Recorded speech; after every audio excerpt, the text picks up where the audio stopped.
प्रिय विद्यार्थियों, सुप्रभात। मॉडर्न शैक्षणिक समूह नवादा द्वारा आयोजित ई लर्निंग कक्षा में आप सभी का स्वागत है। मैं प्रवीण कुमार पंकज, संस्कृत शिक्षक, मॉडर्न इंटरनेशनल स्कूल हिसुआ, आज संस्कृत पाठ्यक्रमानुसार पाठ एकादश की चर्चा के लिए इस वीडियो के माध्यम से आपके समक्ष प्रस्तुत हूँ। तो आइए आज हम संस्कृत पाठ्यपुस्तक रुचिरा की ओर बढ़ें। उसके पाठ एकादश का वाचन और अर्थानुवाद मैं साथ साथ करता चला जाऊंगा। आप सभी ध्यान देकर इसे देखें और सुने। तदुपरांत आगे की चर्चा होगी। आइए हम पाठ की ओर बढ़ते हैं। रुचिरा तृतीयो भागः अष्टम वर्गाय संस्कृत पाठ्यपुस्तकम्। एकादशः पाठः सावित्रीबाई फूले।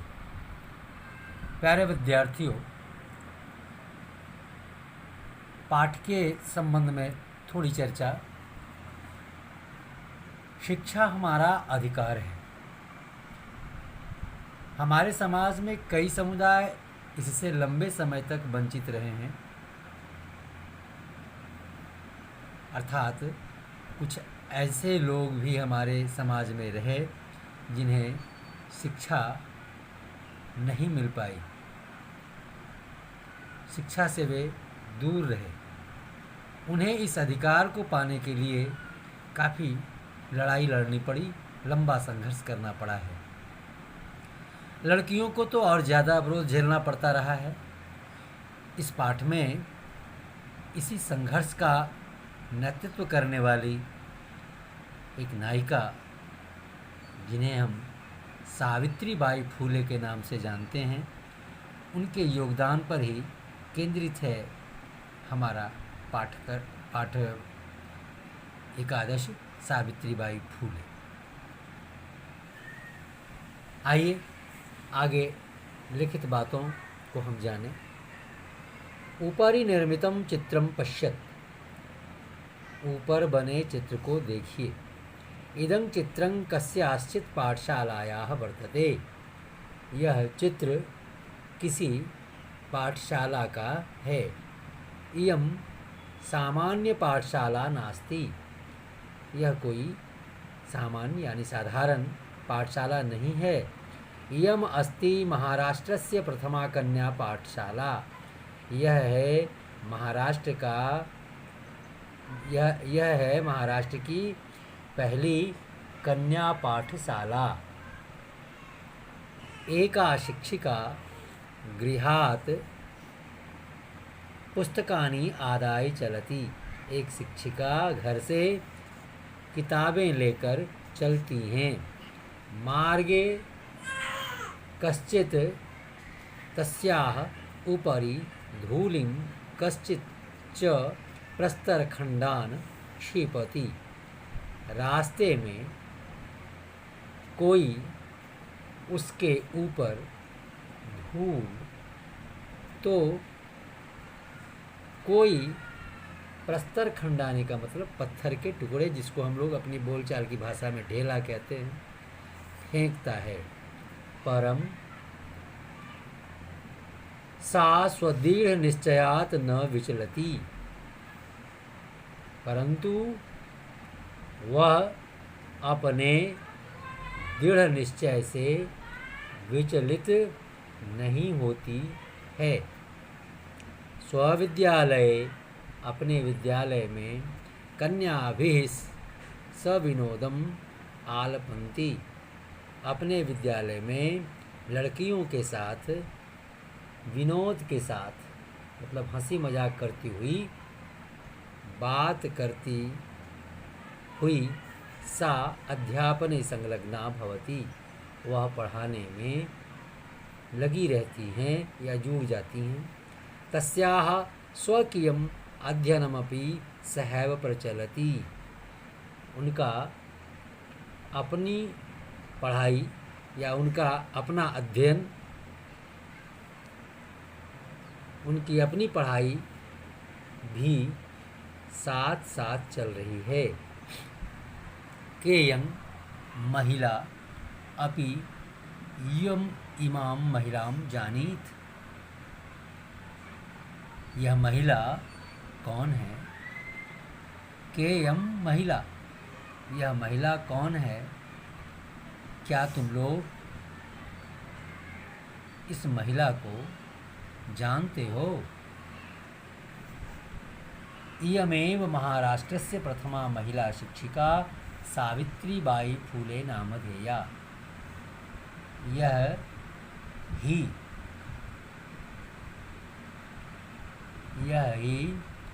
महाराष्ट्र की पहली महिला शिक्षिका सावित्रीबाई फूले नामधेया, मैंने यह ही महाराष्ट्र की पहली महिला शिक्षिका हैं जिनका नाम सावित्रीबाई फूले है।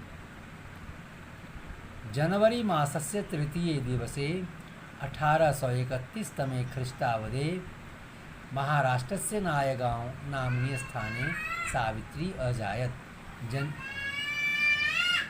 जनवरी महीने की 3 तारीख को 1831 में महाराष्ट्र के नायगांव नामक स्थान में सावित्री का जन्म हुआ। अर्थात सावित्री बाई फूले का जन्म 3 जनवरी 1831 ईस्वी को महाराष्ट्र के नायगांव नामक स्थान पर हुआ। तस्याः माता लक्ष्मीबाई पिता च खंडोजी इति अभिहितौ। उनकी माता लक्ष्मीबाई और पिताजी खंडोजी कहे गए हैं। नववर्ष देशीया सा ज्योतिबा फूले महोदयन परिणीता। 9 वर्ष की सावित्रीबाई फूले ज्योतिबा फूले महोदय के साथ ब्याही गईं। अर्थात 9 वर्ष की उम्र में ज्योतिबा फूले की शादी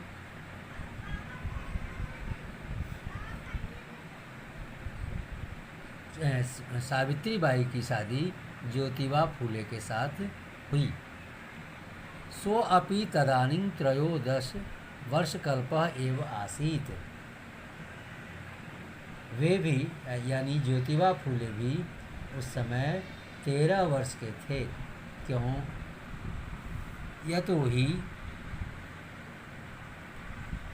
यतो ही सः स्त्रीशिक्षायाः प्रबलः समर्थकः आसीत्।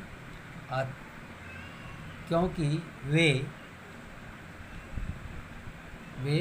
स्त्री शिक्षाया प्रबलः समर्थकः आसीत्। अर्थात ज्योतिबा फूले, क्योंकि वे यानी ज्योतिबा फूले भी स्त्री शिक्षा के प्रबल समर्थक थे। अतः इसलिए सावित्र्याः मनसि स्थिता अध्ययन अभिलाषा उत्संग प्राप्तवती।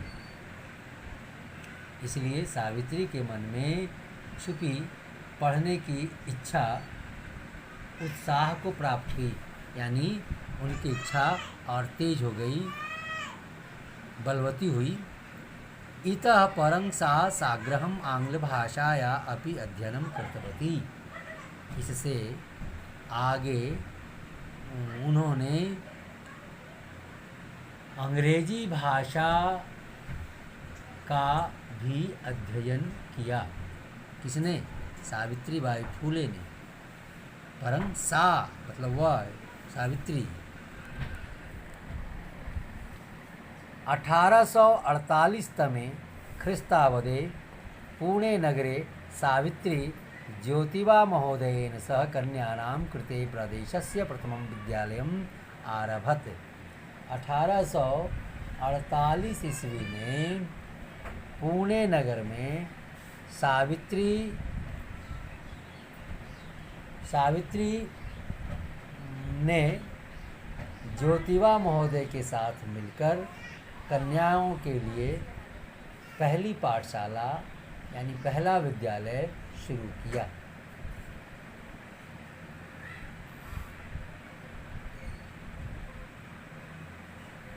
तदानीं सा केवलं 17 वर्षीया आसीत्। उस समय वह सिर्फ 17 वर्ष की थी। सन 1851 तमे ख्रिस्तावदे का मतलब हुआ ईस्वी अस्पृश्यत्वात् तिरस्कृतस्य समुदायस्य बालिकानां कृते पृथक्तया अपरः विद्यालयः प्रारब्धः। 1851 ईस्वी में छुआछूत के कारण अपमानित समुदाय की बालिकाओं के लिए उन्होंने अलग से दूसरा विद्यालय प्रारंभ किया। ठीक है प्यारे विद्यार्थियों, अब ये वीडियो की लंबाई कुछ बढ़ती जा रही है, अतः शेषांश की चर्चा करने के लिए हम अगले वीडियो के माध्यम से अगले दिन आपसे मिलते हैं। तब तक धन्यवाद।